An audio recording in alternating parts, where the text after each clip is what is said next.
Choices by MesserMoon, Chapter 32. Notes. Trigger warning, reference sexual assault. French translations in the endnotes. Part 1. Remus. It's always a bit awkward, being a werewolf, especially when you're a guest in someone's home and also about to transform into a monster. There's no polite way for someone to ask if they can please lock you in their basement now, though the Potters certainly try their best. You sure you don't want anything to eat? James's mom asks as she places a set of folded sheets on the bed they brought down for him. All the other furniture has been removed, but despite that, the Potters still have the nicest basement Remus has ever seen. Warm, butter-colored walls, hardwood floors, exposed brick, a fireplace, currently disconnected from the Helloooo network in the unit. It's nothing like his basement back home. This room was made for games and movie nights and sleepovers. It makes Remus fidget, more acutely aware of how much of an imposition he's being. He should have gone home. He should have just dealt with this himself. Remus. He looks up, finding Euphemia still standing by the bed, concern clear in her eyes, even when she smiles at him. You okay, kiddo? He nods stiffly, not bothering to bring up the aching in his bones or his head or the nausea that hasn't subsided since this morning. She knows all of that already. Besides, it's not really what she's asking. I'm worried about the walls, Remus finally forces himself to say, hands shoved in the pouch in the front of his hoodie, eyes not meeting hers. A wrinkle appears between her eyes. The walls? He coughs. Let's not shy away from it now, Remus. I'll scratch them up. She arches her brow, looking a bit bemused. Don't worry. Honestly, it doesn't matter. Remus swallows, throat dry, eyes trailing around the room, spotting all the places that photos and paintings have been removed. Pictures of James practically plaster the walls in this house. Remus doesn't know if his parents ever took any family photos. If they did, they certainly never hung them up. They're so nice, though, he says eventually, pathetically. Euphemia makes a pitying noise that has Remus flinching. Oh, love. She is gentle when she wraps her arms around him, when she presses a kiss to the top of his head. Not as nice as you, she says, letting him go after a moment. Besides, a wave of my wand and it'll be all as good as new anyway. One of the many perks of being a witch. She gives him a wink. Remus isn't sure if she's waiting for a response, but he can't quite manage one. You're sure there's nothing else you need? She asks eventually, standing by the bottom of the stairs. He shakes his head. No, thank you. Well, all right then. We'll see you in the morning. She smiles. Mimi's making pancakes. Remus does his best to smile back, but he's not sure how well he manages it. After she leaves, he spends a long time just staring at the bed on the other side of the room, trying to imagine what he'd be doing tonight if he was normal. He'd probably be upstairs with James, Sirius, and Peter, playing exploding snaps or chess. The other night, after Peter left and James fell asleep, Sirius dragged Remus outside and convinced him to ride on the back of his broom. Remus isn't overly fond of flying, but with Sirius's warm body pressed to his chest and the star-filled sky wrapped around them, he couldn't help enjoying it, at least a little.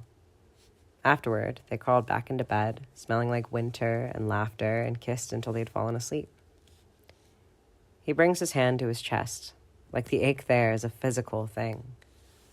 After a few more seconds of sulking, he sighs, walking over to the wall and sitting down on the ground, ignoring the bed. It reminds him too much of the shack. Maybe that should be comforting, but it isn't. He folds his arms over his knees and rests his forehead on top, waiting. That is, until he hears the door open. He doesn't lift his head right away, assuming it's Euphemia, that she must have forgotten something or bought him food even though he told her he wasn't hungry. Moms never listen when you say you aren't hungry. But then, "Hey, Moons," comes a soft voice. Remus instantly jerks upright, which hurts, a hiss escaping his mouth before he can stop it. The room's spinning. Whoa, you okay? Remus can hear Sirius stepping forward, even though the world remains too fuzzy to see. You just got like 3 shades paler. Remus has to squeeze his eyes shut, taking a deep breath before opening them again. What are you doing here? He whispers, the horror plain in his voice. Sirius sits down in front of him, legs crossed. Did you really think we were going to leave you alone down here? He gives him a wink. Remus's mouth feels too dry. It's not safe. Not that it's ever safe. I'll transform when you do, Sirius shrugs, like it's no big deal, which doesn't sit well with Remus at all. Mary thinks that Sirius is fucked up because of his parents. But sometimes Remus is worried that it's because of him, too. That Sirius can act so casually about Remus turning into a werewolf. It isn't normal. The Potters? He finally manages to ask, eyes automatically going to the ceiling over their heads, like he can see Euphemia and Fleamont milling about above them. James is covering for me, Sirius says. And when Remus can't muster another reply, he reaches out, softly taking Remus's hand and squeezing. It'll be okay. He wants to believe him. You should transform, Remus says on his next exhale, voice shaky. He should try harder to get Sirius to go, but the truth is, he doesn't want him to. Selfishly, he's glad that he's risking his life to keep Remus company. Merlin, he really is fucking him up, isn't he? We still have time, Sirius says, his thumb making soothing circles around Remus's palm. How are you feeling? Remus lets out something sort of like laughter. Shitty? Sirius smiles. Yeah, I figured. Then, reaching behind himself with his free hand, he pulls a chocolate bar out of his back pocket. I brought you something. Remus's stomach simultaneously growls and lurches at the same time. Oh, he says. You don't have to eat it now, obviously. Sirius slides it across to him. But, just figured. He shrugs. Remus doesn't know why he's feeling choked up about a bloody chocolate bar. The moon always makes his emotions go haywire. Though maybe it's not the moon. Maybe it's that Sirius Black, who famously never thinks of anything or anyone but himself, and, on occasion, James, thought of Remus. Or maybe he's just really happy there's chocolate. It's honestly hard to tell at this point. Thank you. His words are barely audible. Sirius smiles so brightly, Remus almost has to look away. Almost. He's going to say something else, because there's always more to say with Sirius. He makes a list of all the things he wants to share with him. Thoughts and ideas and jokes. He still hasn't decided which one of those things he's going to say when he opens his mouth, but it doesn't matter anyway, because what comes out is a groan. Fuck. He curls forward, forehead pressed to his knees as a lancing pain shoots through his head. He feels like his skull is splitting apart. Where does it hurt? Sirius asks softly, not sounding the least bit disturbed by the trembling mess Remus is quickly becoming. But, then again, he's seen it all before. Something akin to embarrassment curls in Remus's stomach, but he pushes it down. Head, he manages to gasp. Everywhere, but mostly my head. He isn't looking at Sirius. Isn't looking at anything. The idea of opening his eyes right now feels impossible. When Sirius reaches for him, his hands are soft, gentle. Remus so lost in their touch that he doesn't realize what they're doing at first. Sirius.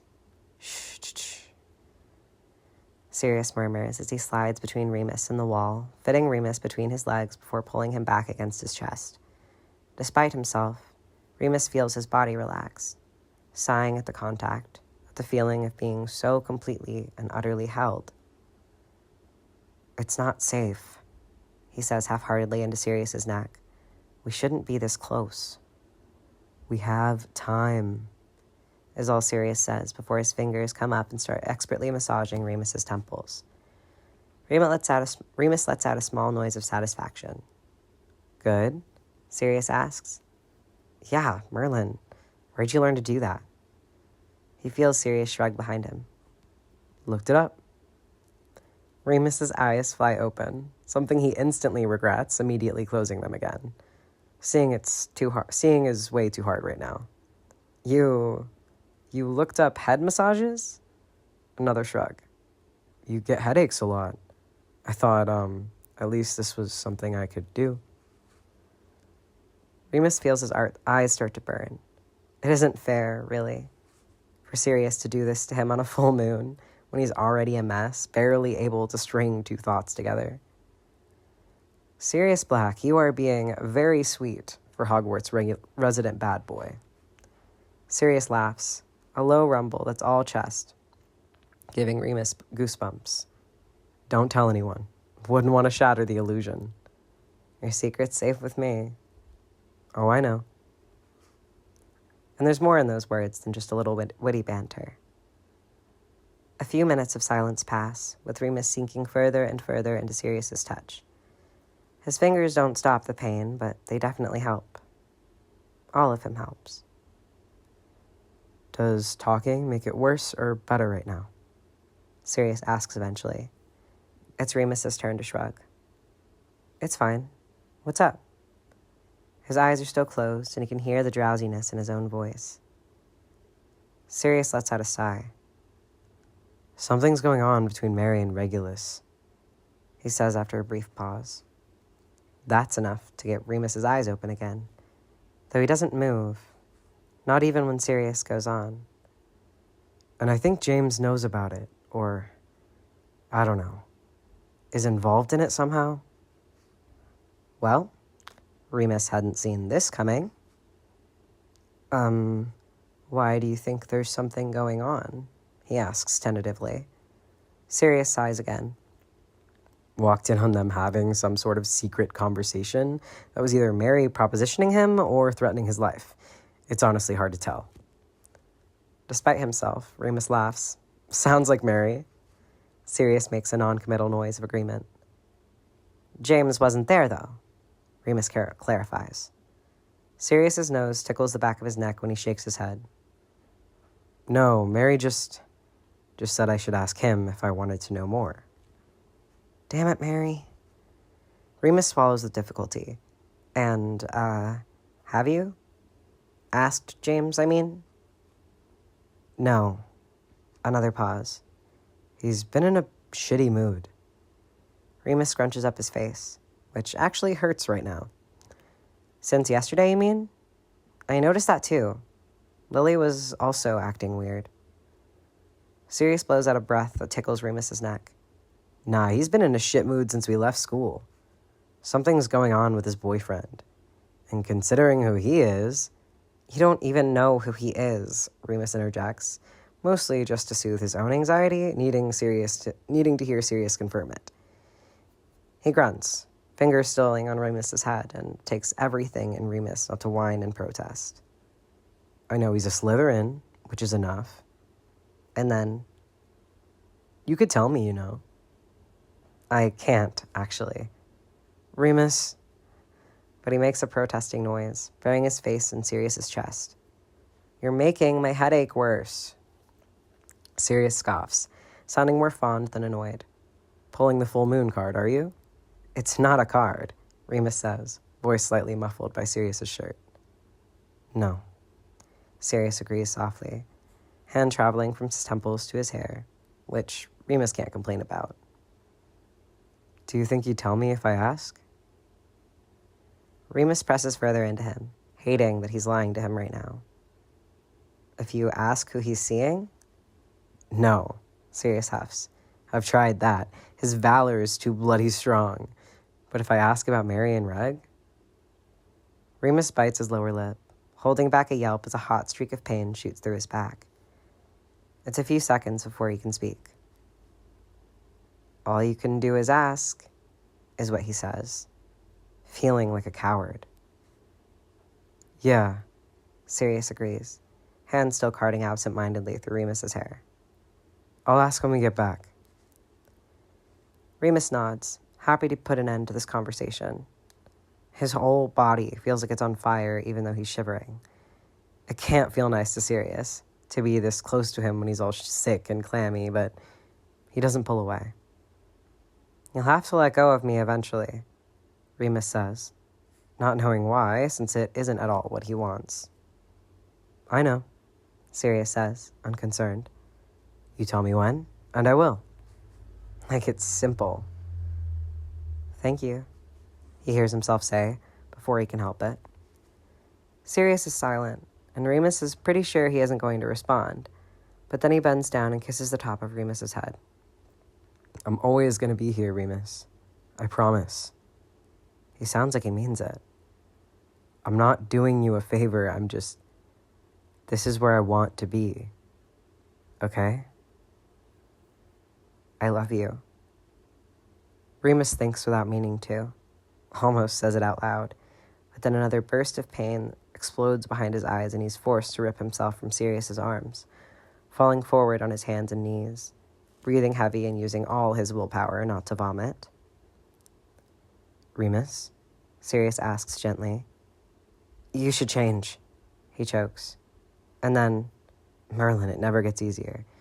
You'd think after all this time he'd have some way to manage the pain, but suddenly it feels like hooks have been stabbed through his torso and are being yanked in all different directions, pulling him apart.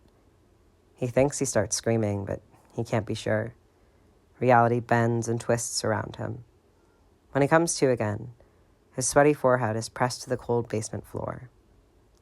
Sirius whispering softly beside him, hands making soothing circles on his back. "Change," he chokes. "Sirius, please, please change now." Sirius's hand stills, and then, "Okay." Remus looks up, meeting his eyes for the first time all night, his breath catching the way it always does. "I love you," he thinks again, hunched over on the floor, barely able to breathe. He watches Sirius's face disappear, hidden behind fur. He almost says it out loud then. It's easier when he's a dog. Less scary. But before he can speak, he's screaming. The sounds of his back breaking fill up the room. Part 2. Regulus. He goes back to school tomorrow. All in all, it's been a rather uneventful visit. Everyone's busy, except for Creature and his father, which, if Regulus is being honest, is exactly how he likes it.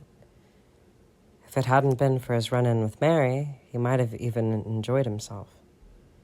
As it is, he's been racking his brain trying to figure out how to once again get out of doing the thing he's been telling himself he needs to do for months.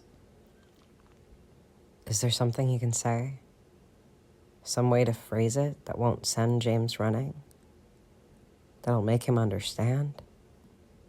Understand what? Asks the cruel voice in his head.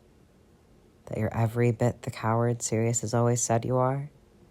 That you don't care much one way or the other, Death Eater or Mudblood, you just want to survive? That you were trying to protect him, to keep him at arm's length, but you've changed your mind? Regulus shakes his head, trying to push all those thoughts out. They're pointless and unhelpful. He knows what will happen once James knows, regardless of the words he chooses or the excuses he makes. He's always known. "Monsieur." His father's voice pulls him out of his thoughts. Regulus looks up from the book in his lap to find his father watching him with concern in his eyes. "What has you looking so upset, huh?" Regulus can only hold his stare for so long before looking away. "I'm not upset." He grimaces at the high, tinny sound of his voice. His father kisses his teeth, reaching over and lightly tapping under Regulus's chin, forcing him to look up. "Come now, no lying to your papa." Regulus rolls his eyes. "It's nothing. It's just school and..." He waves his hand in the air, unable to say the rest of it. Even in this house, the one place that the mark on his arm is something to be proud of, They don't really talk about the people who have been coming and going, the meetings Walburga has been having. No one said anything to Regulus, invited him to sit in or asked him how he's been forwarding their cause at Hogwarts. He's not sure how much longer his invisibility will last, but he's grateful for it. There's something else, his father pushes, voice soothing as always, like waves against the hull of the ship or a breeze through the trees. Grimmauld Place hasn't been good for him. Is it ever good for anyone? He's paler and thinner than he was the last time Regulus saw him. You're afraid? It's not a question, so Regulus doesn't answer. Afraid of me, Monsieur? Afraid to tell me? Regulus swallows with some difficulty, looking away again, out the window. It's dark out, but then it's dark inside, too. The only real light coming from the fireplace. He can just make out the stars, eyes automatically looking for Sirius. There's a weight to his father's attention. He can feel it, even if he can't see it. It's something he's always craved, though at this moment he would gladly give it up. His father is waiting for an answer, and honestly, Regulus isn't sure why he isn't just giving him an excuse. He has them. 12, 100, all saved up to pull out whenever anyone asks a question that cuts too close. His brain is a catalog of the different lies he needs to tell to get through the day. Regulus? He loves his father, probably more than anyone else in the world. He loves his father, and his father is dying. That's his excuse for the words he lets out of his mouth, his chest, the box buried deep inside him. He loves his father, and his father is dying. And he just wants to know, before he loses the chance. He just wants to know if his father loves him back. I'm gay, Papa. He wonders if James would be proud of him for saying it, admitting it, his single act of bravery. There's a silence. Regulus doesn't take his eyes off the window, forces himself to focus on the stars outside, trying to figure out which ones they are, trying to find himself, Sirius, Orion, trying not to think about the slowly growing ache in his chest or the vomit inching up the back of his throat. We'll always be together up there, he tells himself, trying to calm his speeding pulse the same way he had when Sirius left. Whatever else happens, we'll always have that. Eventually, his father clears his throat, and Regulus barely manages to suppress a wince. And that makes you upset? Orion finally asks. Regulus has no idea what to do with that. He tries to dissect his father's tone, but he can't tell if it's angry or bewildered or both. He keeps his eyes on the window, afraid to find out for certain. Doesn't it upset you? More silence. It goes on too long. Regulus should leave. He should leave. He has no idea what to expect. His mother has always been the one to punish him. He isn't sure what his father will do. Tell her is the obvious answer. Just the thought makes him shiver. Fuck, this was a mistake. What did he think was going to happen? Monsieur, regardez-moi s'il te plaît. Regulus's hands are trembling as she shakes his head. I'm sorry. The words barely audible. I didn't want to let you down. It's easier to say it without looking. I don't know why I'm like this, why I can't ever seem to do anything the right way. No, Regulus, enough. Look at me, please. Feeling like he might be sick, he finally manages to turn his head. Instantly, his father reaches out, taking his face in both hands. "Regulus," he says softly. And for some reason, that makes Regulus want to cry. "You are my son. You are the light of my life, the joy. I am stuck in this bed, withering away, but I die happy knowing that I gave the world you." His father's hands are shaking. "You are so beautiful, my darling." He wipes Regulus's tears away with his thumbs. "You could never let me down." All Regulus manages is a wobbly, "Oh," before his father is pulling him closer, the book falling out of his lap as he steps toward the bed, allowing himself to be hugged. "Je t'aime, Regulus, toujours, toujours, toujours," he whispers in his ear. Regulus tries to steady his breathing, settle his nerves. "Thank you," he says, which makes his father laugh, pulling away just enough so he can hold his face again. "I'm your papa," he says. "It's my job." Regulus is grateful. So grateful.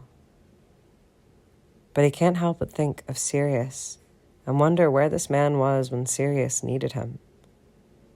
As if hearing the thoughts in his head, his father's expression shifts, becoming more serious. "But Regulus, you're my mom." Now it's Regulus's turn to laugh, though perhaps a bit more bitterly. "No, I won't tell her."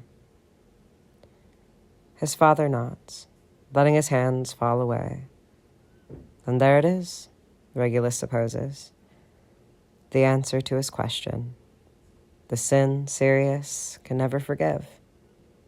Because their father loves them. Just not enough to fight for them. "Tell me." His father smiles now, mischievous look in his eyes. "Is there someone special?" Regulus's throat grows tight. He should change the subject. He should lie. "Yes," he says instead, daringly, towing too close to the edge. His father beams at him. "Is he very handsome?" That manages to startle a laugh out of Regulus. "Yes," he exhales, shoulders falling away from his ears. "Yes, very handsome." "And kind?" Regulus's chest squeezes, and he wonders how his father, the man married to Alberga, can ask that question without choking. "Oui, yeah,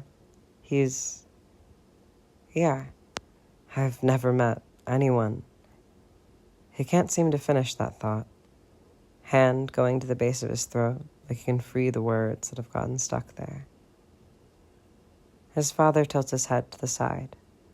"What is it?" Regulus just shakes his head. "Nothing. I'm being ridiculous." But his father reaches forward, squeezing his arm. "We've come so far, monsieur. No more lying, hmm?" He wonders if his father realizes how ridiculous a request that is in this house. But he doesn't argue. "I can't have him," he whispers. He sees the understanding brighten his father's eyes. "Ah," he says. "Well, there are ways to accommodate such things." Regulus really does laugh now. "Are you suggesting that he be my mistress?" The thought is so ludicrous and so addictive that Regulus can't help imagining it, just for a moment. They could have a house, some place to meet that was just theirs, that no one else would know about. It wouldn't have to be for a few hours either. They could get away for days, for weeks even, at least every once in a while. Regulus squeezes his eyes shut, mentally shaking himself. "I couldn't," he finally manages. He would never want that. Regulus can't quite believe he's having this conversation. He doesn't want to love in secret. It's not who he is. He's too honorable for that. His father's eyebrows raised to his nearly non-existent hairline before Regulus realizes his mistake. Love? He flushes, turning away. Oh, mon cher, tous les mots. I think that's enough truths for tonight. But when he looks back, his father still wears an expression somewhere between fondness and pity. L'amour est la lame la plus touchante, n'est-ce pas? Une douleur qui ne méprisons et t'essayeront tout à la fois. Regulus rolls his eyes. Enough, Papa, I misspoke. Don't go making a whole thing of it. His father laughs, opening his mouth to speak when a loud crack draws both of their eyes toward the door. Creature? The house elf fidgets, eyes larger than normal, as he looks very imploringly from one face to the other. I am very sorry, sirs, but Madam has sent for Master Regulus. Regulus blinks. Oh. He gets up. Creature still looking unusually twitchy. Is that all? Creature dances from one foot to the other, one of his hands coming up to tug nervously on his ears.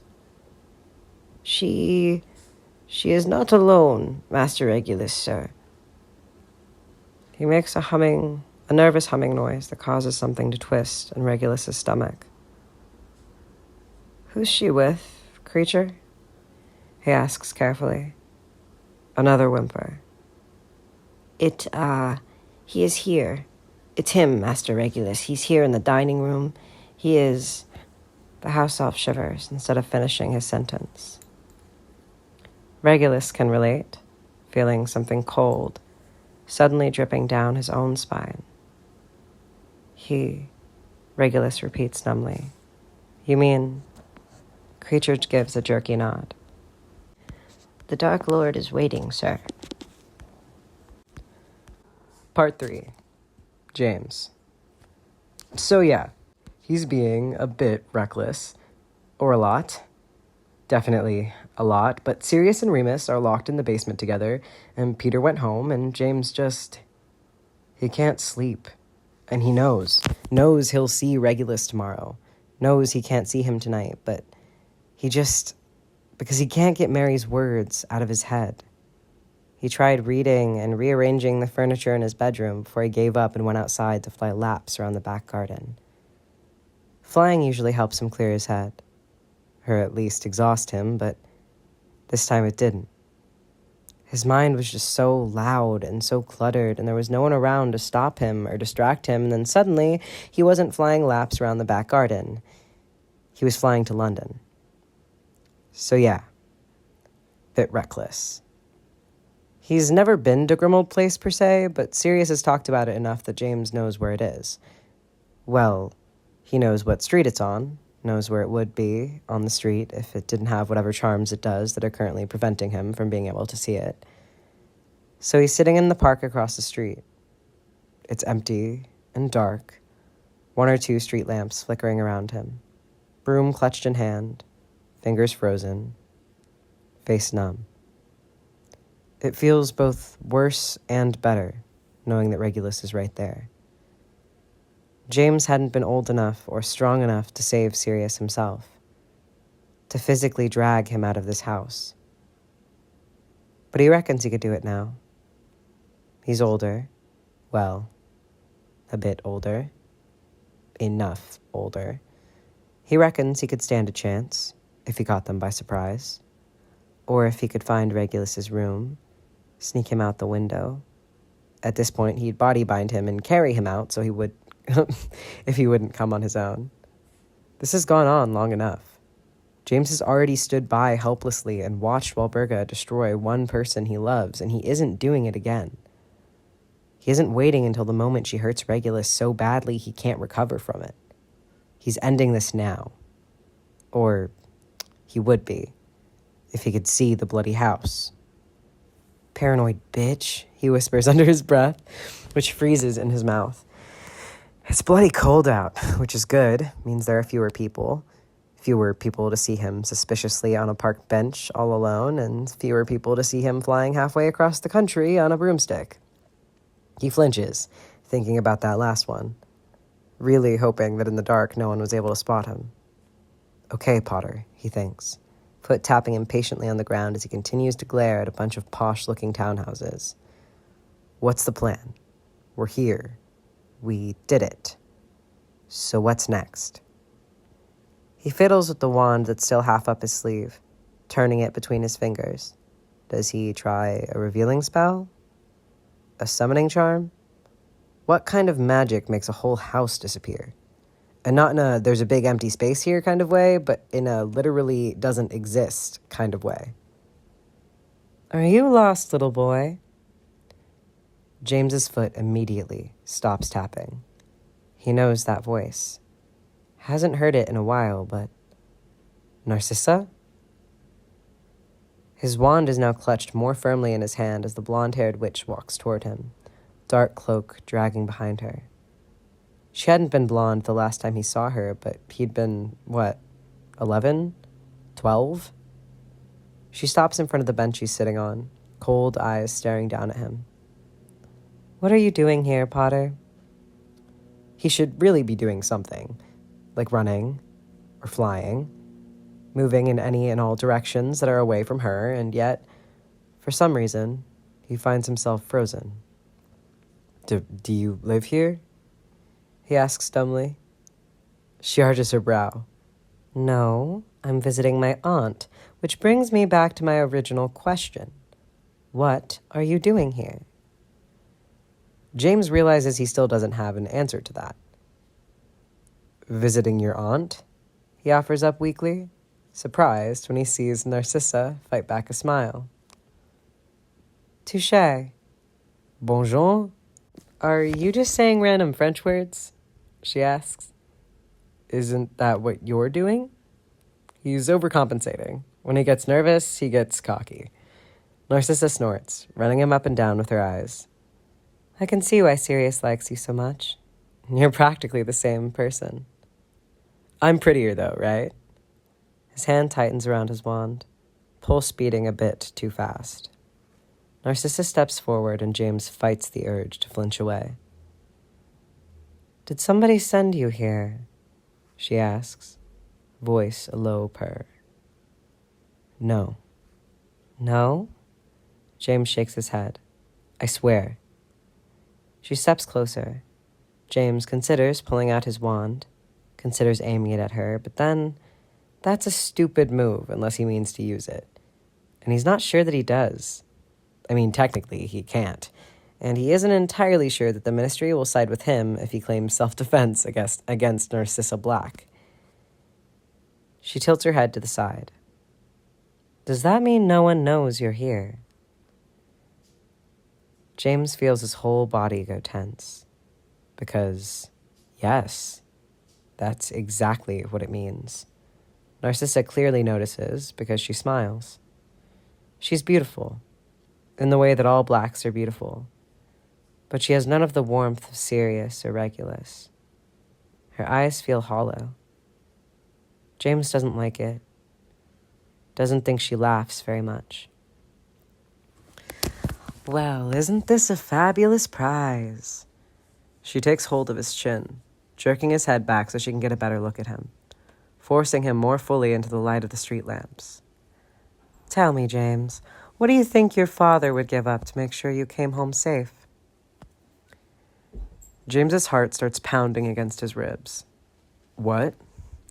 If I snatched you right now, how far do you think he'd go to get you back, huh? Would he write a few new laws? Give up some names? Some hideouts? You're the only one, right? The only child? Something flickers in her eyes. Something vulnerable that James can't quite figure out. They tried for a long time to have you. I remember the rumors. I don't think they'd let you go easily. The last thing he ever wanted was to hurt his parents. He wonders if he could convince her that they have a strained relationship, that he really isn't worth much. He's not sure he could pull it off, so he stays silent. Eventually, she lets him go. No one sent you, she says, and my disaster of a cousin has already fled. So what, baby Potter, are you doing here? I'm honestly intrigued. What inspired this level of idiocy? James doesn't answer, wondering what she would do if he just jumped on his broom and took off. There would be plenty of time to hex him on the ascent. Well, at least enough time. But would she? Out here in the street? How much control did the Death Eaters really have over the Ministry? Enough to overlook kidnapping? Is she bluffing? He can't tell. He looks at her and tries to crack open her expression, but he honestly has no idea. Fuck. Oi! She snaps her fingers in front of his face, causing him to start. Answers now, or I'm getting Lucius. And suddenly, James goes very still. He'd forgotten. He'd forgotten that she isn't Narcissa Black. Not anymore. She's Narcissa Malfoy. And just like that, all his nerves and fear are burnt up by near unbearable rage. The desire to break Lucius Malfoy into 100 little pieces. Do it, he growls, standing. He's taller than her, broader. He has Quidditch to thank for that, forcing her to instantly step back. Her eyes narrow, running him up and down, reassessing. Do you know my husband? She asks. James gives his head a sharp shake. We've never met. Which seems like the safest answer, but it does nothing to dim the new curiosity in her eyes. There's more. Call him here. You bring him here. James's wand slides properly into his palm now, a movement that Narcissa doesn't miss. She watches his wand for a moment before her eyes come back up to meet his. Has he done something to you? Your father? You know what he's done. It's a vague statement. It could mean anything, but it makes Narcissa's eyes narrow further. He's done many things. You'll have to be more specific. Where is he? The Ministry? Is he in there? He jabs a shaking hand in the direction of the street, where he knows Grimmauld Place is, even if he can't see it. Tell him I'm here. Tell him I'm waiting. Let's see how much a coward he really is, or if he has enough of a spine to pick up his wand. That startles a laugh out of her. He's not going to fight a child. Oh, so he'll fuck kids, but he won't fight them? He sees the minute she understands. It's the same minute he realizes what he's done. Regulus, she whispers, taking a step back, eyes going almost unwillingly to the houses across the street like she can't help herself. He told you? He told you? James isn't having this discussion, especially not with Narcissa Bloody Malfoy. You get your fucking husband here now. There's no mask anymore. Dozens of conflicting emotions splintering across Narcissa's face. Why? Why would he tell you? He hates you. James tries not to flinch. Tries not to care that that was probably true at some point. But then, you could say the same thing about him. He had hated Regulus, hadn't he? I don't get it, Narcissa mutters, clearly irritated by that fact. You don't need to get it. James pushes into her space again. Righteous indignation is a hell of a drug. For the second time that night, he sees something click in Narcissa's eyes. Oh shit, she whispers under her breath. Oh god damn it, Regulus. It's you, isn't it? Lucius has been banging on about Regulus having a boy. It's you. James fucking Potter. I'm so sorry, Reg. You knew, didn't you? he goes on, because he's already so far in, and there's no way he's leaving this conversation without hearing her admit it. Knew? About Lucius. The words are ground beneath his teeth, anger vibrating in his bones. You knew. Not just after, but during, didn't you? Knew what he was doing, and you did nothing. You married him. Narcissa at least has the decency to look ashamed. We all pay a price to be part of this family. It's so horrible that the only thing James can do is laugh. That's sick, that is. You're fucking sick. How can you live with yourself? He was a kid. He's still a kid. How can you get in bed with that monster? Oh, don't you moralize at me, you fucking infant. You don't have any idea how the real world works. She shoves him back. Human beings are disgusting and vile. You either learn to live with it or, I don't know, throw yourself off a cliff. Regulus hasn't bled for this family any more than the rest of us. He'll get his reward in the end. It takes every ounce of self-control he possesses not to hit her, not to throw her on the ground. His reward? His voice so tight it nearly snaps. There's a moment's pause before she smiles at him. Something vaguely sinister about it. Empty.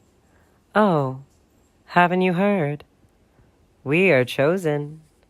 She opens her arms wide. Our blood is pure. Our magic is ancient. We will rule the world and crush the rest of you into dust. The sleeves of her robe slip down, revealing 2 pale, naked forearms. No marks to be seen. Somehow, that makes her speech seem a little less sincere. Looking for something, she snaps, bringing his eyes back to hers, her gaze a weird mix of anger and pain. Eventually, after too long really, she drops her arms again, this time looking exhausted. Go, Potter. Go home. Now. James blinks. What? Get the fuck out of here, she snaps. James knows that he should take the out, but he's too bewildered by it to be relieved. You're just gonna let me go? She glares at him. This time, for Regulus. But if I see you sniffing around here again, I promise I will lock you in the fucking basement. Do you understand me? For Regulus? James says derisively. He knows he's pushing his luck here, but he can't let it go. Are you pretending you care about him suddenly? She gives him a cold look. One day, she says slowly, you'll understand that loving someone is a complicated thing. He doesn't appreciate the way her stare lingers on him. One day, real, bloody, soon. There's a crack, which has James stumbling back into the tree behind him. He hadn't been expecting her to apparate. It takes him a minute to catch his breath, to be sure that she's really gone. His hands are shaking slightly when he grips his broom, throwing one leg over before casting a glance back at the row of houses across the street. Like maybe suddenly he'll see it. He's so hopped up on adrenaline right now, he's pretty sure if Grimmauld Place materialized in front of him, he'd kick the door down. Consequences be damned. Alas, there's still no 12. The houses jumping from 11 to 13 with no space between. I'm sorry, Rag, James sighs. I hope you're safe. I'll see you tomorrow, yeah? And then he kicks off, flying back into the night. James is asleep almost as soon as he sits down on the train, slumping into the corner with his head pressed against the glass. Jesus, Sirius mutters. You'd think he was the one who turned into a bloody werewolf last night. James doesn't open his eyes, just gives Sirius the middle finger and burrows further into his corner, using his jacket as a pillow.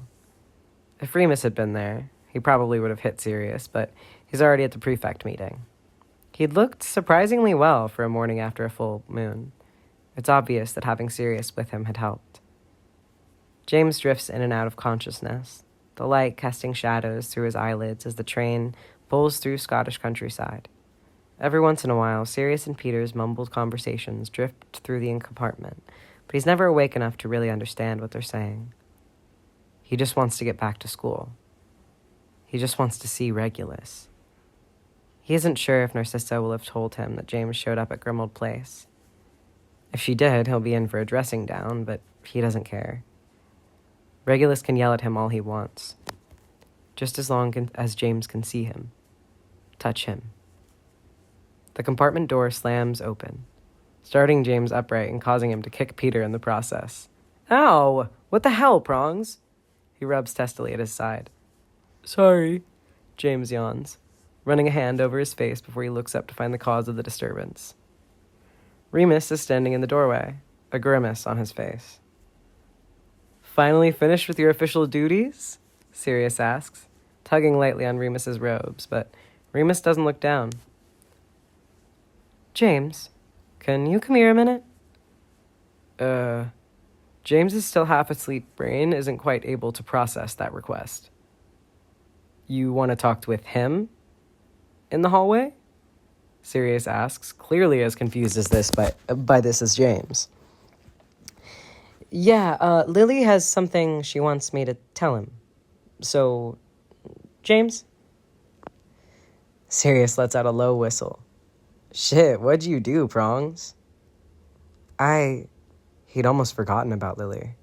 Well, no, okay, that isn't quite right. He hadn't forgotten as much as he'd just been completely unable to process it. A lot had happened all at once. You aren't really going to make him go into the hall, are you? Sirius goes on, seemingly not expecting an answer from James. You know he's just going to tell me everything anyway. Remus rolls his eyes. I promised Lily I would deliver this message privately. What he does after that is his own bloody prerogative. James, please.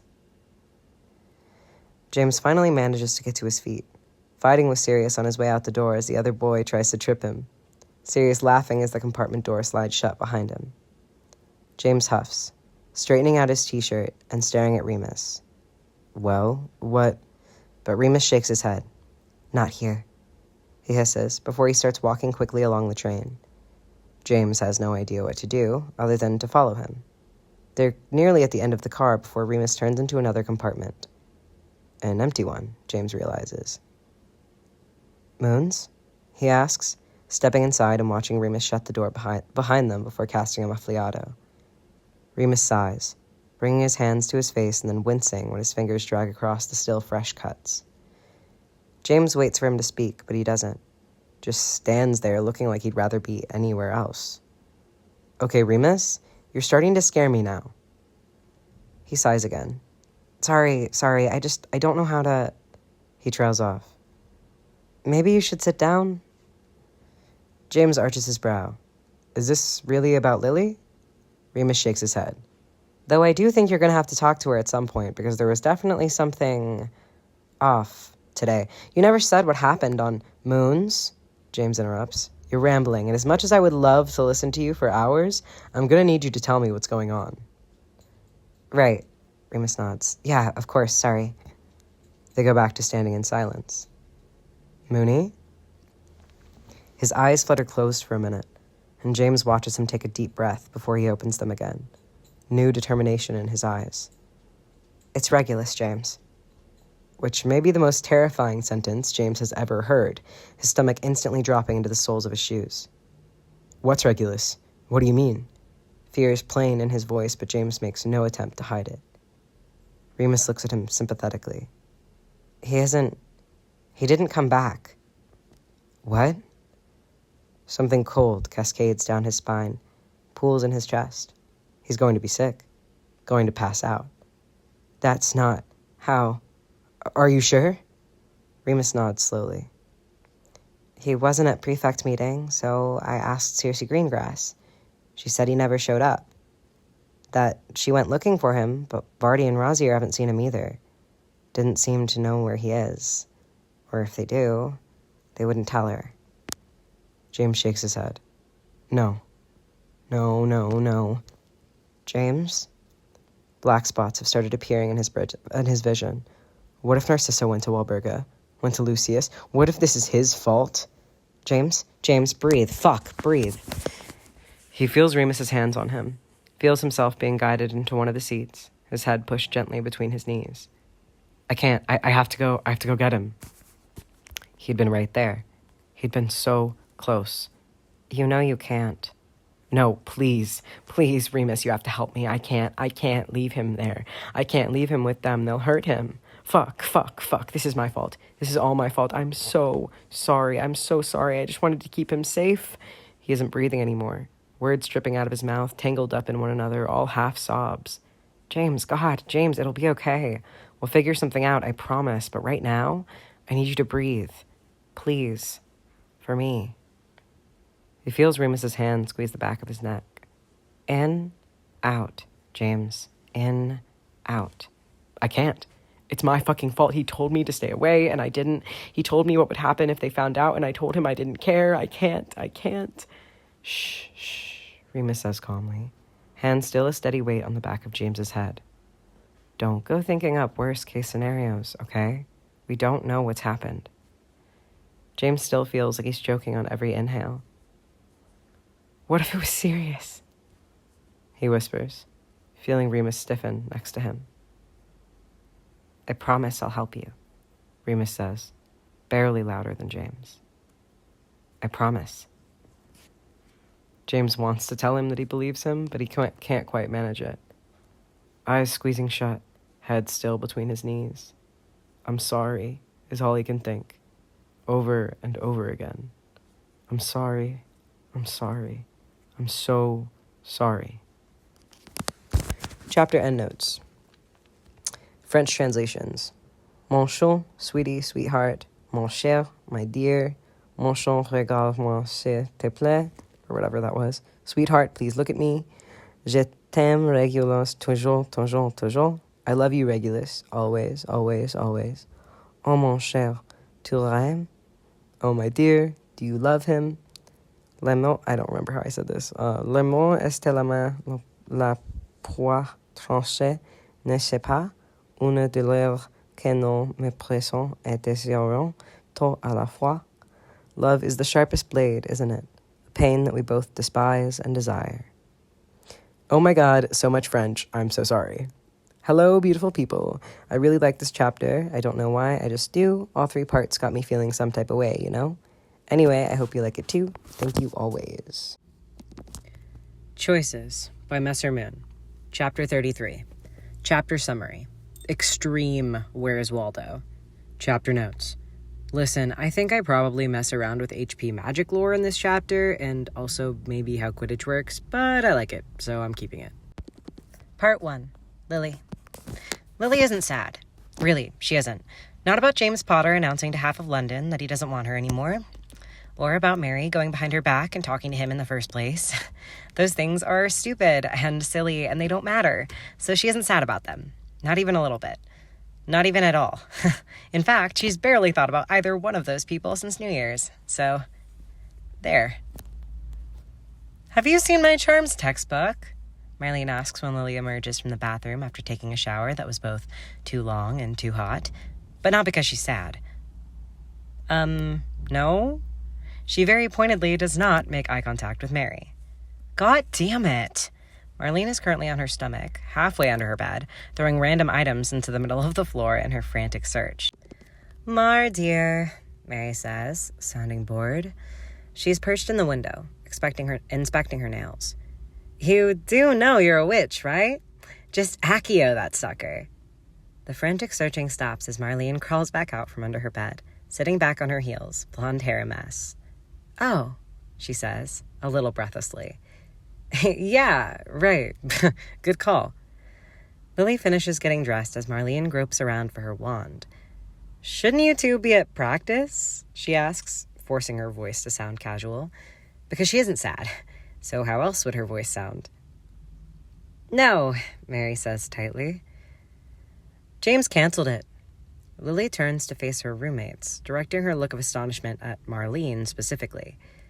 I know, Marlene says, shoving her newly found charms textbook into her bag. Is he sick? Lily asks, hating herself for caring. Merlin, I don't know. Marlene runs a hand through her hair. Remus says he isn't, but canceling practice? After the break? With Mary only just being able to play again? She shakes her head. Something's definitely wrong. Has to be. Lily can feel Mary's eyes on her, but she refuses to meet them. She doesn't think this has anything to do with New Year's. I mean, it can't, right? Why would James be upset? Upset enough to cancel Quidditch, even when he'd been fighting with Sirius, he hadn't missed Quidditch. She wonders if Mary knows, but she doesn't want to give her the satisfaction of asking. It isn't that she hasn't spoken to Mary at all since the break. She just hasn't spoken to her much. Lily, she blinks, coming back to herself and finding both Marlene and Mary watching her. It's clear this is not the first time her name has been said. All right? Marlene asks tentatively. Lily instantly nods, perhaps a bit too enthusiastically. Yeah, of course. Neither of them look convinced, but she doesn't give them the chance to push the matter. Come on, let's go before we're late for breakfast. She throws her bag over her shoulder, moving for the door before either of them can answer. James isn't at breakfast. Not that Lily is looking for him. Not that she cares where he is or what he's doing or if he's okay. He doesn't want her. That's fine. Really, she'll not want him back. Any minute now, she'll not want him back so hard. Who are you looking for? Marlene asks, causing Lily to start. She rips her eyes away from the end of the table where the three marauders are sitting, excuse ready on her tongue. But when she looks at Marlene, she realizes it's Mary she's talking to. No one, Mary says casually, not looking nearly as guilty as Lily. Regardless, both Lily and Marlene immediately try to follow her gaze. Slytherin? Are you looking at someone in Slytherin? Marlene sounds slightly horrified. Merlin, Mary, please tell me you're not hooking up with one of them. Diggory was bad enough. Mary snorts, turning her attention back to her breakfast. No, I am not hooking up with one of them. Lily waits for Mary to explain why then. She's staring so intently at the Slytherin table, but she doesn't. This is especially infuriating because Lily can't just ask her herself because she's not supposed to be talking to Mary right now, or at least not except when absolutely necessary. So she looks pointedly at Marlene, waiting for her to take on the burden of asking the question, but Marlene's attention appears to have already wandered.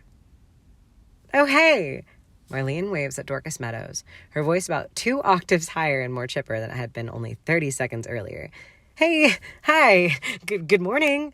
She keeps going, unnecessarily. Mary snorts, rolling her eyes as Marlene nearly vibrates in the seat beside her. What, did you drink a whole vat of coffee this morning? Mary asks.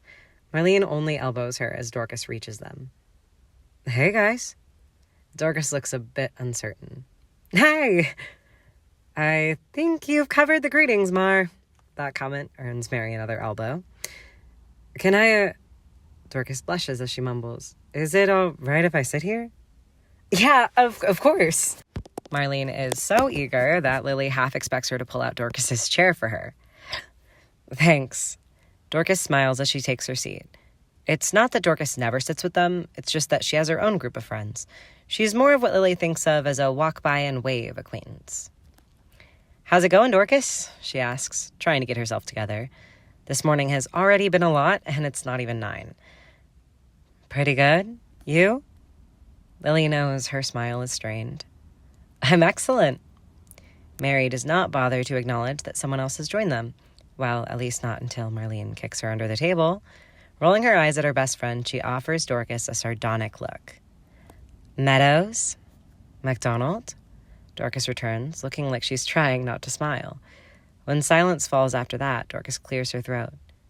You guys have a good Christmas? Brilliant Christmas, Marlene jumps in, clearly happy to have something to talk about. Though, to be fair, I've never not had a brilliant Christmas. It's kind of my favorite time of the year. Dorcas smiles fondly at her, and Lily is surprised to see Marlene's cheeks grow pink. Mine too, Dorcas says. Forgetting momentarily that she's still angry at her, Lily makes eye contact with Mary across the table, in a sort of, are you seeing what I'm seeing kind of look? Or perhaps more accurately, a, is it just me or does this feel like flirting kind of look? What's your favorite part? Marlene asks excitedly, eyes only for Dorcas. Mine's the food, obviously. My mom makes the best mashed potatoes. Nuh-uh, Dorcas argues playfully. My mom definitely makes the best mashed potatoes. Marlene grins, arching her brow. Is that a challenge? You really think you could beat me in a potato off? Dorcas's eyes sparkle. Bring it on, McKinnon. Lily isn't sure what's going on between Dorcas and Marlene.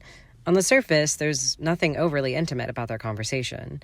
It's just small talk, but something about their little smiles and flushed cheeks charges the air with more, with something that makes Lily feel lonely. Sorry, I just remembered I forgot something upstairs, she says suddenly, pushing away from the table and causing Marlene to look up from Dorcas for the first time. She gestures toward the doors, grabbing her bag and awkwardly walking away. Meet you in class. Marlene looks confused. Mary does not. Okay, see you? She hears Marlene call after her as she speed walks to the exit. She still isn't sad, by the way. That's very important. Or at least so she tells herself. She isn't sad about the way that Marlene and Dorcas were looking at one another, or the back and forth between them. Conversation coming so easily once it started. She isn't sad that the only person she thought she had that connection with doesn't want her, and she certainly isn't heartbroken. Does it hurt that he doesn't want you? Asked the voice in her head. Or that he used to, and you laughed in his face. She grits her teeth. Neither. Neither hurts because she isn't sad. She isn't anything. Lily forces herself to slow her pace. She's walking far too fast for someone who's trying to waste time. Of course, there's nothing she forgot upstairs, and she's too lazy to go all the way back up to the tower for no reason, so she decides she'll just take the long way to class. The beauty of going to school in a massive medieval castle is that it makes dawdling exceptionally easy. Lily knows for a fact that Mary used the moving staircases as an excuse to be late to Charms for almost a year before Flitwick finally caught on. Running a hand across her face, she lets out a heavy sigh. This is okay. She's okay. Everything's going to be fine. Bad morning? She swings around to find James Bloody Potter hiding in the alcove of one of the windows. Because of course he is.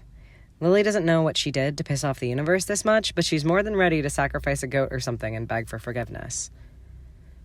What the hell, Potter? Are you trying to give me a heart attack?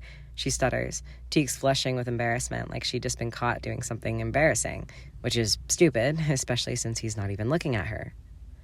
Sorry, he says eventually, voice flat.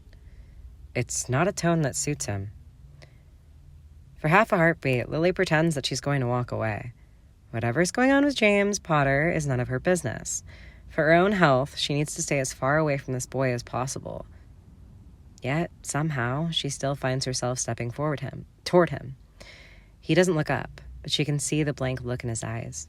Hair more a mess than usual, mouth held tightly. You canceled Quidditch?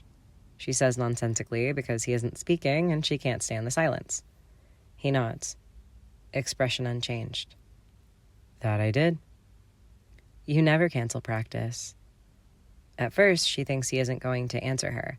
She supposes it isn't a statement that necessarily requires an answer, but after a few moments, he speaks again. To be fair, I've only been captain for one term. Yeah, but she doesn't know why she feels the need to push this, except that it feels important somehow. You're you. He laughs dryly. I am me. Quidditch is like half your personality. The first time I met you, it was all Gryffindor this and my dad that and Quidditch, Quidditch, Quidditch. That was it. The whole train right here, all you could talk about were those three things. I sound insufferable. Well, obviously. That manages to get a genuine laugh out of him, even if it's only half-hearted. Obviously, he repeats. More silence. Lily should go. She knows she should. This is just awkward and weird, but something in her stomach, in her chest, keeps her still, unwilling to give the moment up, the chance to talk to him, to have his attention. God, when did she become so pathetic? I guess the other half of me is stronger, James says after too long. Lily tries to catch up. What? Finally, he looks at her. You said Quidditch is half of who I am. He shrugs. I guess the other half is stronger. She struggles to hold his stare. It isn't right, somehow. Too sad. She's not sure she's ever seen that before. Sure, James has been angry and confused and hurt, but this is something else. What's the other half? She finds herself asking, desperate to know. He holds her stare for another few seconds before looking away. Listen, the tone of his voice has changed. About New Year's Eve, Lily raises her hand to stop him. It's whatever, James. Stupid drama. Doesn't matter. Lies. All of it. Have you talked to Mary about it? He asks eventually. That actually startles a laugh out of her. No, I'm not really... Anyway, like I said, it doesn't matter. It's not like I want you to... Anyway. God, she can't even finish a sentence. He's staring at his hands again. I do know, he says eventually. And Lily's not sure why, instead of relief, she feels disappointed. Like she wanted him to see through her. To know that she's completely gone on him. All butterflies and weak knees and every other ridiculous cliche. I'm still sorry, though, he goes on. It felt a little, harsh. Even if you don't want me to want you.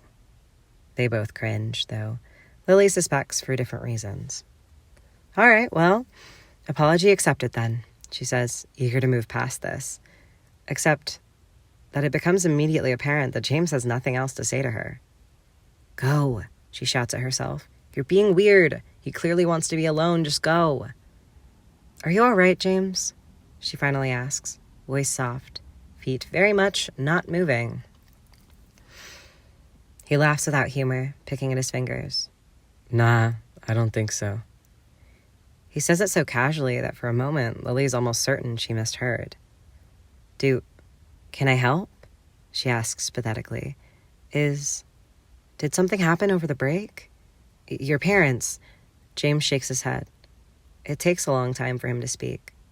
Too long, really. Despite her best efforts, Lily starts to fidget. She's never been very patient. Sometimes I feel like we're being hung out to dry here, he says quietly, barely audible, even in the empty hallway. There's this war coming, or starting, or happening. Like they're afraid we can't handle it, or it'll scare us, or some other bullshit excuse. But we're in it too. We're already involved. There are kids in the school choosing sides, being forced to choose sides. And everyone's just acting like they can't see it. Or like it isn't as real for us. Lily is frankly a little blown away to hear any of this coming out of James Potter's mouth. Besides the fact that it's not at all the direction she saw this conversation going in, she's always felt like purebloods were kind of oblivious to the reality of it, that they didn't see what was going on, or if they did, they couldn't quite grasp how dangerous it was. Yet here's James Potter, king of purebloods, reflecting all her own outrage back at her. Bad things are happening, James goes on, voice rough. I can see it, and I want to help. I'm trying to help, but this is all so much bigger than anything I've ever had to deal with, and I feel like I just keep failing, keep letting everyone down. I just need someone to tell me what to do, to stop hiding things from me in some pointless attempts to protect me and just explain the rules, show me how to fight, because I will. I fucking will. Right now, it's like all I'm doing is punching walls, and all I have are bloody hands. She isn't sure if it's his words or his fidgeting or the way he keeps looking at them, his hands. But before she can think better of it, she reaches out, wrapping her own hands gently around his, stilling his frantic fingers. She expects him to pull away, but he doesn't. Just keeps staring down at the place where they're touching, a faint expression of surprise on his face. All any of us can do is try. Honestly, I'm not sure even Dumbledore is managing more than that lately. James shakes his head, eyes glassy, even though he isn't crying. It's not enough. She squeezes his hands. Are you kidding me? It's everything. She wishes that her voice didn't sound quite so besotted, but she presses on quickly before either of them can think too much about it. You know how many people brush me off when I talk about how bad things have gotten in this school? How many teachers? James looks up at her, affronted. What? She nods. And sometimes I don't want to push it, you know? I'm not as brave as Mary. She gives him a self-deprecating smile. I'm worried that if we become too much of a nuisance, we'll lose the allies that we already have. James's eyes widen. That's fucked. That's so fucked, Lily. He squeezes her hands back. She only shrugs. It's life. There are a lot of wizards who have more to gain by keeping quiet than speaking out. She looks at him. You're one of them. So is Sirius. We all got to watch how much it cost him, standing up. He'd do it again, James says, fiercely. In a heartbeat. Yeah. Lily smirks a little. Yeah, I know. I don't know how to explain what it meant to me. To Mary, too.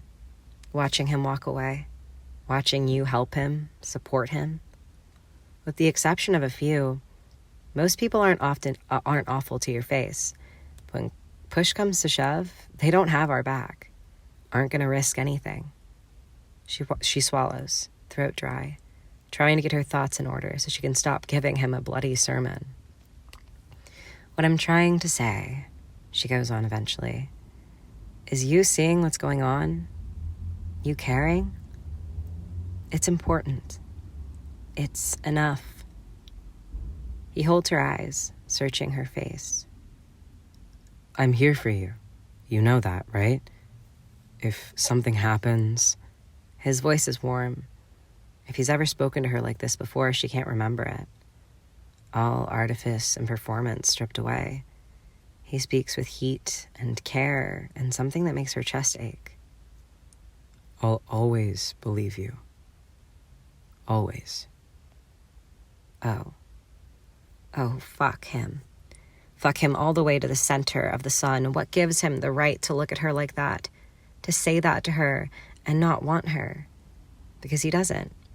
And she has to remind herself of that, especially right now, in this moment, when he's talking like she's someone who matters to him, both of his hands curling around hers. If James notices the effect his words are having on Lily, he doesn't show it.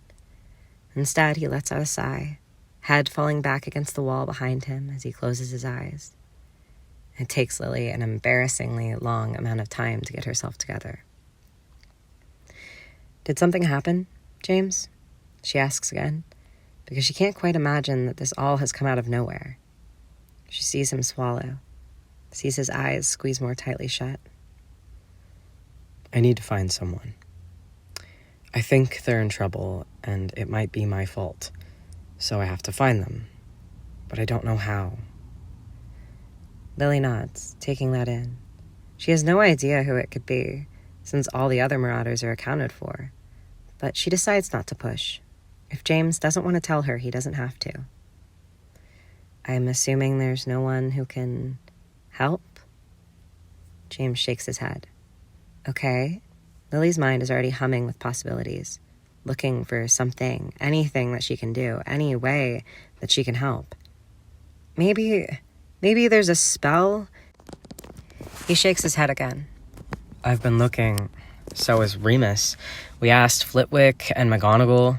The closest would be a tracking spell, Par Vestigum, but it only shows recent magical footprints.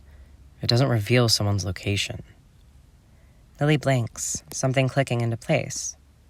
Okay, but wait. That's not a bad start. James opens his eyes, turning to her quizzically, eyebrow raised. Not a bad start? She nods, a dozen different possibilities whipping through her head. What if we altered the spell? Found a way to locate a specific magical footprint or signature? She focuses on him again. Do you have something that would have their magical footprint on it? Something they cast a spell on? The more involved the magic was, the better. Yeah, actually, I do. Lily nods. Okay, good. That's good. If we have that, then maybe... She trails off. I have to go to the library. There are about a dozen books I need to take out. And without even thinking, she starts walking in that direction. Wait. James sits up properly, hand reaching out to her even though she's too far to touch. Do you really think we can do this? Alter the spell? She meets his hopeful eyes, holding them for long enough that nothing she says can be misinterpreted as flippant. It's like I said before, she shrugs, aiming for casual confidence she doesn't feel. We can try. Part 2. James. His feet have barely hit the ground before he's walking. Potter! Oi, Potter! The sky above them is only just turning blue, the sunrise always weaker in the winter months. He doesn't slow down, doesn't turn as he hears the noise of another dozen brooms landing in the field behind him. James! Practice is over, he shouts over his shoulder. Back here tomorrow, same time. Over? Mary demands. Other people are talking too, but they have the courtesy to do it at a level James can't hear. How can it be over? It just bloody started. I'm cutting it short. You want to keep going? By all means. We have the pitch till 8:30. If I want to keep going? You're the bloody captain, she yells angrily. If he thought she was going to be nicer to him after their fight on New Year's, he was mistaken. Not that she's wrong, mind you. A few weeks ago, the idea of ending practice early would have made him choke. But things change. Priorities change. For the first time, he thinks he understands Frank's choice to give up the pros for the horrors. Yeah, I am, he shouts back, nearly at the locker room now. And I say practice is over. He ducks inside. No one tries to stop him. No more than 15 minutes later, he's showered and dressed and practically jogging through the school toward the library.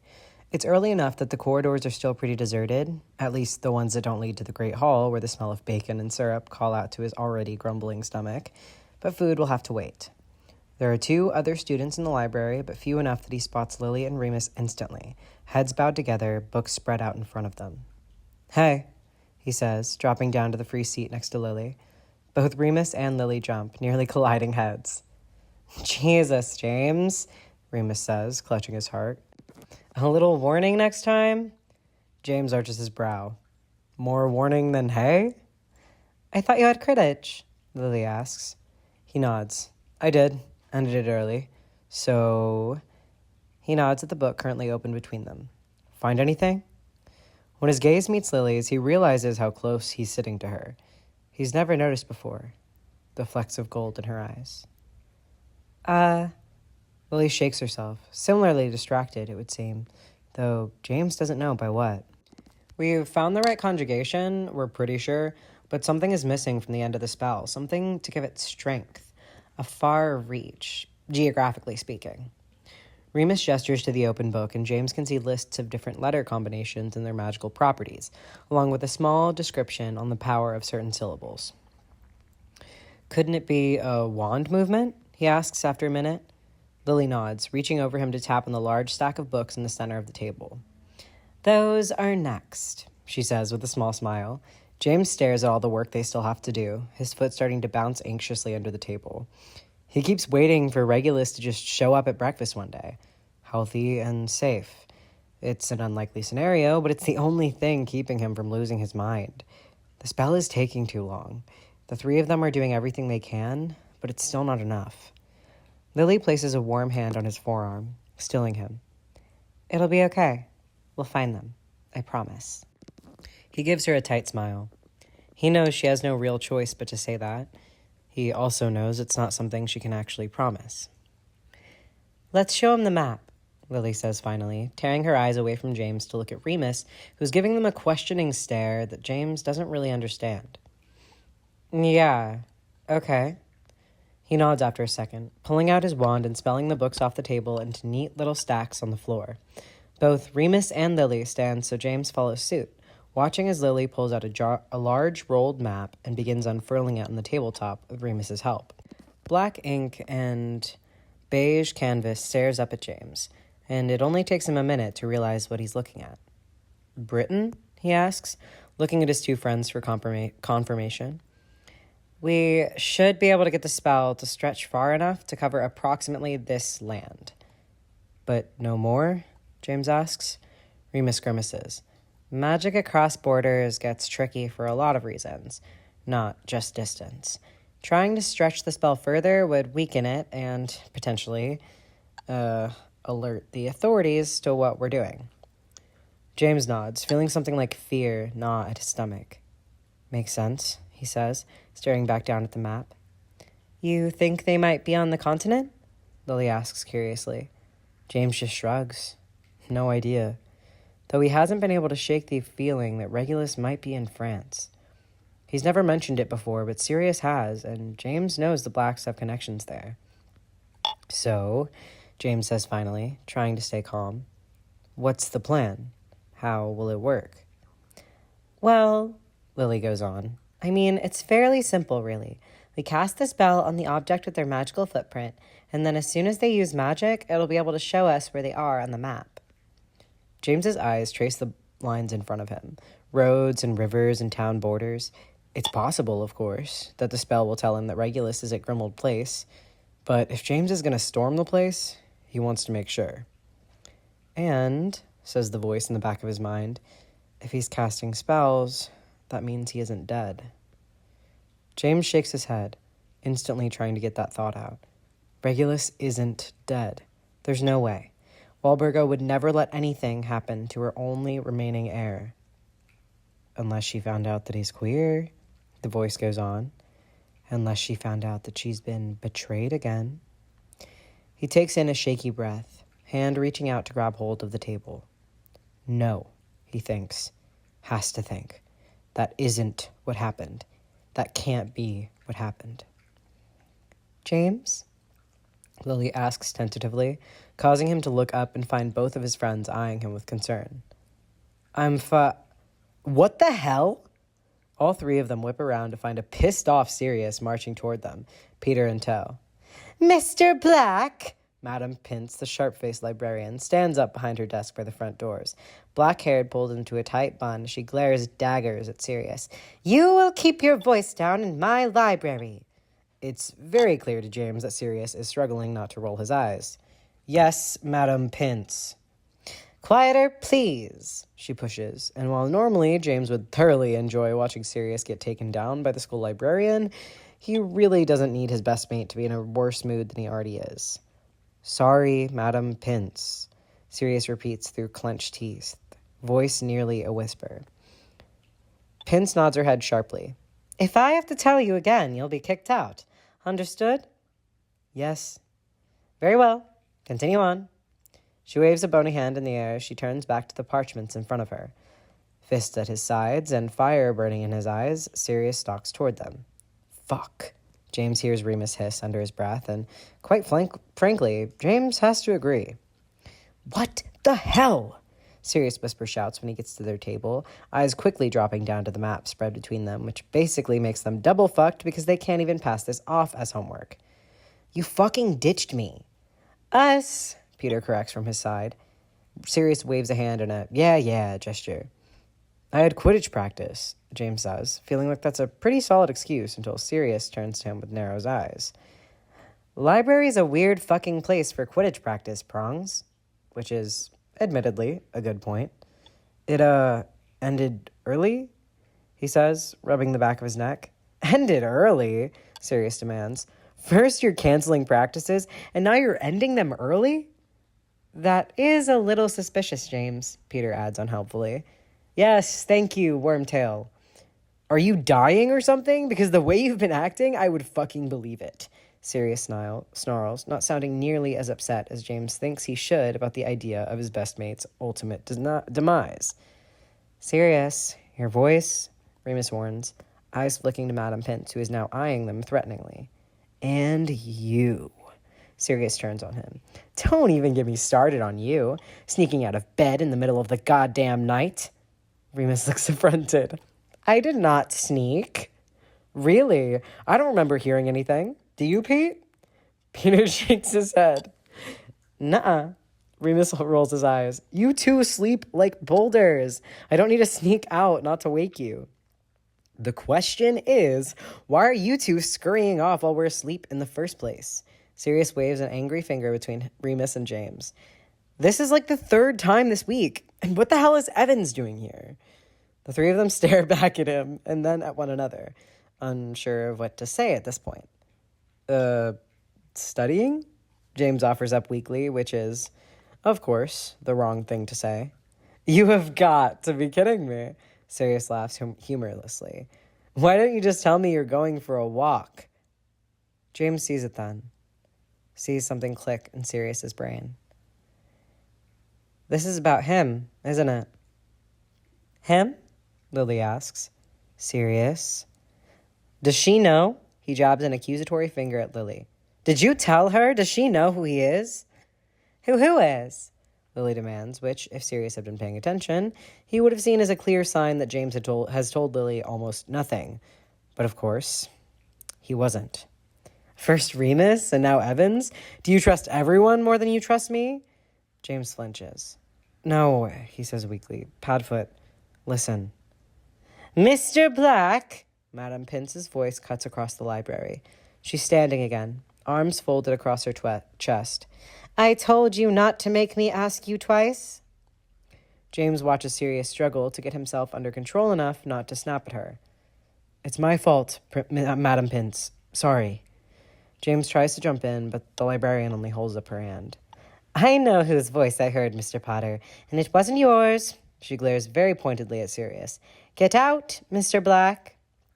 For a second, James thinks he's going to argue with her. But then he sees the fight drain out of him. Whatever, Sirius mutters, walking out of the library without even looking at the rest of them. James is about to go after him when Remus beats him to it, already spelling things into his bag. I'll go get him, he says, halfway to the door. You two okay to finish here? Yeah, Lily says quickly. Yeah, we'll be fine. Remus nods, jogging after his Sirius, making something itch in James's chest. Peter lets out a big exhale. Not going to lie, he says, running a hand through his dirty blonde hair. I have never been more confused in my life. James snorts.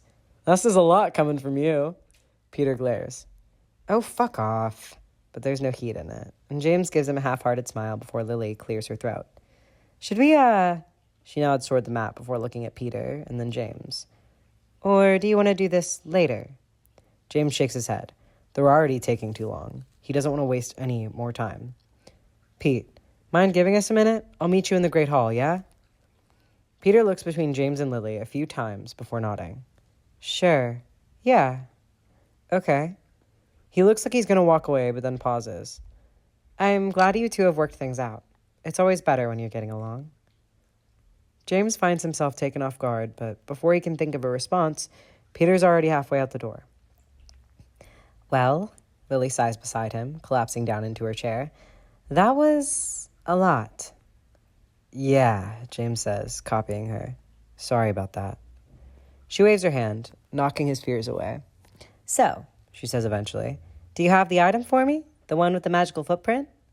Oh, James had almost forgotten. Yeah. As he reaches into his bag and feels his fingers brush the small wooden box at the bottom, he finds himself infinitely grateful that Remus isn't there. He brings it out carefully, reluctant to give it up when Lily reaches for it.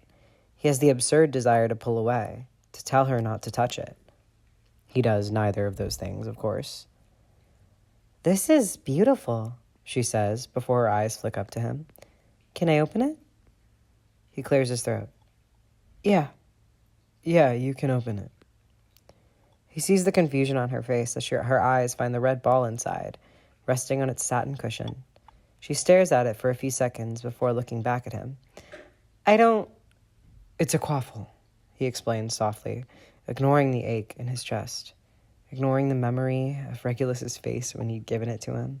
How nervous he'd been, unsure, like James was ever going to do anything but love it. A quaffle? She repeats. He nods. Take it out. She only hesitates for a minute before doing what he asked. As soon as she frees it, it starts buzzing around her, causing a laugh to tumble from her lips. Oh my God, it really is a tiny quaffle. James smiles back a little tightly. Yeah. I've never seen one of these before. You wouldn't have. He made it. James's nails have started to dig into his palms. He'd taken the quaffle out every day over the break, held it in his hand, watched it flutter around his room during the few moments he found himself alone. Everything about it reminds him of Regulus. Is this the he Sirius was talking about? Lily asks tentatively. James suddenly feels very vulnerable, like he's had something pulled back and stripped away. He swallows with difficulty, trying to keep his voice casual. Yeah. He meets her stare and doesn't know what she sees, or what she thinks, or if it's all written across his face. You need to learn to hide yourself better, Regulus said to him once. Put on some armor every once in a while. You know, even brave men carry shields. Okay, Lily says eventually, carefully picking the ball out of the air and placing it back in its box. There's silence for a few seconds before she goes on. If he did all the spell work on this, then it should work really well. It'll help if I can get a feel for the signature. I mean, would you mind if I kept this for a little while? Yes, I mind. It's him. It's mine. No, that's fine. I figured you would need to. He shrugs, like those words don't choke him. Lily nods. Okay. Thank you. There's another pause. She's biting her lower lip as James fights every urge he has to snatch the wooden box back out of her hands. Eventually, she reaches forward, squeezing his arm. I'm going to take good care of it. He nods jerkily. Thanks. In a voice so quiet, Madame Pince would be proud. Of course. Lily ducks her head to meet his eyes. We're going to find him, okay? James laughs dryly. You don't even know who he is. Lily shrugs. I know you care about him, she says simply. And I know he clearly cares about you. She nods toward the box. Those words feel like pressure on a bruise. I didn't get him a Christmas gift, he says for some reason, voice too thick. He coughs, trying to clear his throat. It slipped my mind, or it never occurred to me, I don't know, and he went and made me that. He gestures at the quaffle. And I didn't even bother to... His voice drops, and after a few seconds, finds itself again. I got him something over the break to make up for it. I was going to give it to him when we got back.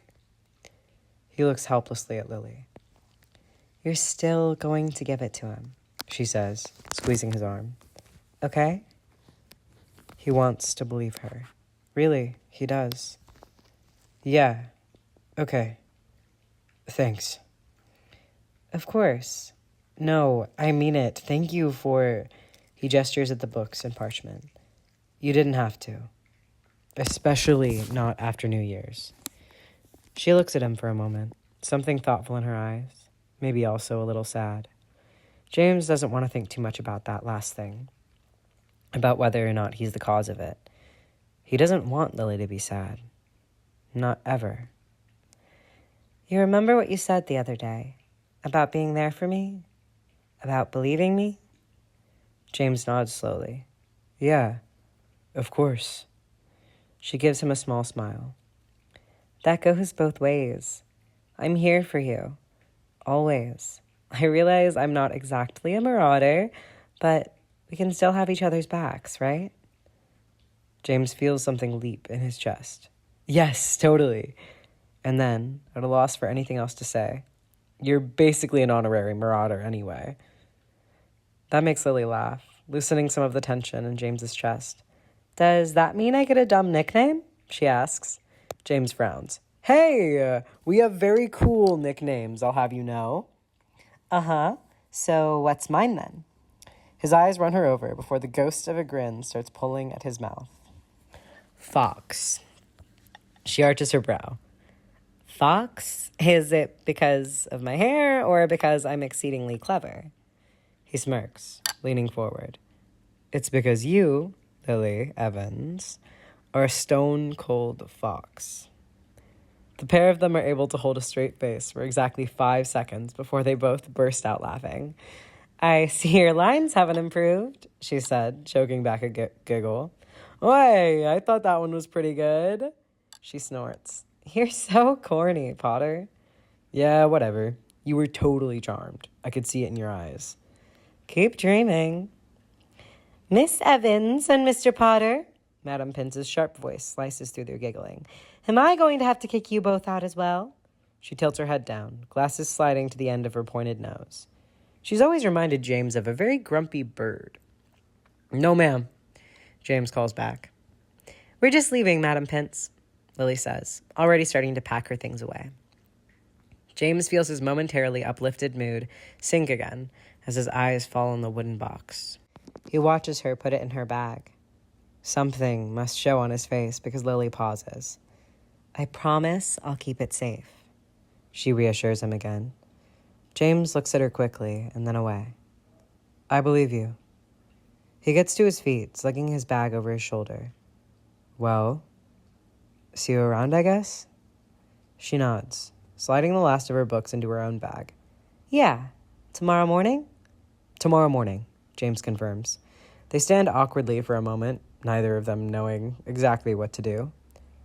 Well, James says eventually, giving her a half wave before walking out of the library with his head down, feeling like he's just left part of himself behind in Lily Evans' book bag. What the hell is going on here? James is breathing heavy, covered in sweat and looking out at the very defeated Gryffindor Quidditch team. They're halfway through their game against Ravenclaw and they're getting absolutely destroyed. This should be an easy win for us. No one is making eye contact with him. Well, except for Mary. Start bloody communicating and open your fucking eyes. Watch what's going on around you. Keep track of the other team. We're making sloppy mistakes out there, people. Come on.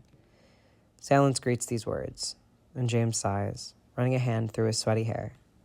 We can still win this, he says finally, earning him a snort from Mary that he decides to ignore. But we need to wake the fuck up, all right? More silence. James does his best not to scream. I said, all right? Yes, Captain, comes the less than enthusiastic response. But James is pretty sure that's the best he's going to get, so he doesn't push the matter. It's only a few moments later that Madame Hooch's disembodied voice calls them back out into the pitch. James waits by the door, trying to rally himself as much as his team, giving each of them a pat on the back or a high five as they pass. Sorry, James, Marlene says when she gets to him. Nah, don't be. He squeezes her shoulder. Bad games happen, right? We can still make finals even if we lose this one. As long as they win every other game by a substantial margin, but James doesn't say that bit. Marlene knows it anyway. Mary is the last one in line. Save it, James says warily. But she, of course, does not. Half of the players on this team are new, she starts, causing James to roll his eyes as he walks down the tunnel toward the pitch. We've barely played together. I was out most of first term. We need all the airtime we can get. Yes, I'm aware of that. Thank you. You royally screwed us here, James. We can't communicate out there because we don't know how because you've been skiving off practices. They walk out into the sunny field, half the team already back in the sky, the stands cheering. Just play the fucking game, Mary, he says, hands gripping on his broom so tightly his knuckles are threatening to tear through his skin. Your personal life can't affect your game. His head whips around so fast he's surprised his neck doesn't crack. Leave my fucking personal life out of this. She holds his stare for one challenging moment before shaking her head. You know, the pros may be a guaranteed for James Fleamont fucking Potter, but for the rest of us, playing well here actually matters. So get your goddamn head out of your ass and pull it together. With that, she kicks off, speeding into the blue sky, a cursing James falling behind. The problem is, as big of a pain in the ass as she is, he knows Mary's right. He fucked this up. Seems a common theme with him lately. They lose. It's not a surprise, but it still stings. James takes his time undressing, takes even more time in the showers. He turns up the heat too high and rests his forehead against the tile and just breathes and waits. He's the captain. He shouldn't be in here hiding. He should be out there making sure his team is okay, especially the younger ones. Frank was always so good at that, at reassuring them all, making sure no one ate themselves alive with guilt. Quidditch is a team sport. They win together and they lose together. It never lands on just one person. That's what he should be out there saying. It's just, he can't. Because this time, the blame does fall on one person. Him. His skin is flushed and raw by the time he finally turns the shower off, wrapping a towel around his waist as he walks back into the changing room. His steps only stutter for a second when he finds someone in there waiting for him. He sighs, walking over to his locker and pulling out his clothes. Here to gloat? Mary snorts. We're on the same fucking team. What the hell would I be gloating about? James shrugs, pulling his boxers on under his towel before throwing it off. He should maybe be more self-conscious about being practically naked in front of Mary, but he isn't. He's known her since they were 11. The novelty is worn off. Besides, they've always been more family than anything else. About being right, he says finally. He has his back to her, yanking his shirt over his head. Right about what? Mary asks. James sighs, leaning against the locker for a moment, feeling so utterly exhausted he can barely get his thoughts in order. About me being crap? There's a beat of silence. You're not crap, James. He laughs without humor, pulling himself off the wall and turning to look at her. She's wearing sweatpants and an oversized jumper. James is almost certain it used to belong to Sirius. You having me on? She rolls her eyes. God, you're so melodramatic. You're not crap. You know you're not crap. But you've dropped the ball the last 2 weeks, and I know you know that, too. He wants to fight back, wants to argue, wants her to be wrong. Yeah, he says, resigned. Yeah, I know. He turns back to his locker and grabs a hold of his jeans, shoving his legs inelegantly inside. He didn't come back then. James instantly tenses. Mary, I don't have the energy to fight with you right now. I'm not trying to fight. I'm just trying to understand. James sighs, only half believing her as he turns around and drops onto the bench. No, he says slowly, resting his elbows on his thighs and clasping his hands together between his knees. He didn't come back. Mary nods slowly, her eyes raking over him in a way that only she can, like she sees every dirty, broken inch of you. James has always thought she'd make a good Auror. Give the suspect a few minutes locked in a room with her and they'd start spilling their guts in no time. And you don't think that was his choice? She asks eventually. He grits his teeth, trying not to get short with her. No, I don't think so. Mary nods again, like she's had something confirmed. Listen, if you need, I don't know, a break, a timeout, whatever, that's fine. She leans forward, even though they're a room apart. Let me run some practices then. Let me fucking help you. I'm a good player. I know that, James says, entirely taken off guard by this turn in conversation. Good. She holds his stare. This matters to me, James, she says with a level of sincerity that is uncommon for Mary. It's my dream, too. I want to win this year. Hell, I want to win next year. I want scouts to come here and watch us dominate. James runs a hand over his face. Yeah, he says finally. Yeah, me too. He shakes his head, laughing a little bit. Okay, if I can't be here, I'll let you take over. I'm sorry that He doesn't know how to finish that sentence. How to explain what a mess he's been since coming back to school and finding Regulus gone. This matters to me too, he settles on. Mary nods, getting to her feet. I know. If I didn't think you cared, I would have already overthrown you. Fuck. All right, James snorts.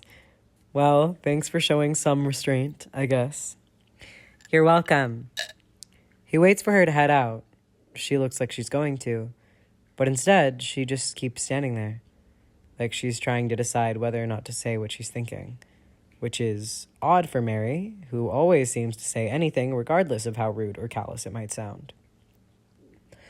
"Whatever it is, would you just ask it?" James says eventually. "Having you looming there is making me nervous." Mary rolls her eyes, but her expression is suddenly determined. "I'm only going to say this once, so listen, all right?" All right." She pinches the bridge of her nose. "I'm sorry." James blinks, almost positive that he's misheard. "Did you just... I told you I was only going to say it once," she snaps. James finds himself biting the inside of his cheek to keep from smiling. "I don't take back what I said. Well, except maybe the stuff about Lily, but I do take back the way that I said it. It wasn't... Anyway," she shakes her head. "I'm a bitch, but I'm normally not that much of a bitch." James isn't entirely sure how to respond to that, so eventually he just nods. "Yeah," he says. "I know." Mary shoots him a dry smile. "Well, look at us, working through our problems like adults. Go team." James laughs. "Yeah, go team." He's still smiling a little as he makes his way back up to the castle 20 minutes later, Mary having ditched him to go find Marlene. It'll be good, honestly, having a little help with the team. He should have considered it earlier. Mary has always been one of the strongest players they have, and while he doesn't intend to make a habit of skipping out on practices, having a second opinion on what the team needs might be good. It's been a lot, doing it on his own. He's not sure how Frank managed it. But then, Frank had Alice. James! James! He looks up and finds Lily running toward him across the foyer, a couple of other people turning to look too. "Lily? What's..." He doesn't finish as she practically barrels into him, knocking the words out of his mouth as she skids to a stop, grabbing hold of his arms. "It's working!" He blinks. "What?" The spell, it's working. Me and Remus were playing around with it earlier, and we figured it out." "You figured it out and you didn't tell me?" Lily makes an impatient noise. "You were already down at the Quidditch pitch getting ready for the game, and anyway, we were pretty sure it worked, but we couldn't be certain because it only does something if the person you're trying to find is using magic, so Remus went to the game, but I decided to stay behind and watch it, and it just moved. It started moving." It moved. Those words find their way deep inside his chest. Regulus is using magic. He's okay. He's okay. Where? Show me. James starts walking even though he has no idea where he's going. Lily grabs hold of his wrist and drags him down the corridor. It takes him a while to realize that she's taking him to the prefect's office. To be fair, it's not a place he spends much time in. With a wave of her wand, she opens the door to the empty room. A few candles are lit here and there, 2 desks set up at the front for head boy and girl. There's also a sofa and some chairs, a half-empty bookshelf, a coffee table covered in Honeydukes wrappers and an old Witch Weekly magazines. Lily drags him all the way across the room to a small table that's been pulled up against the window.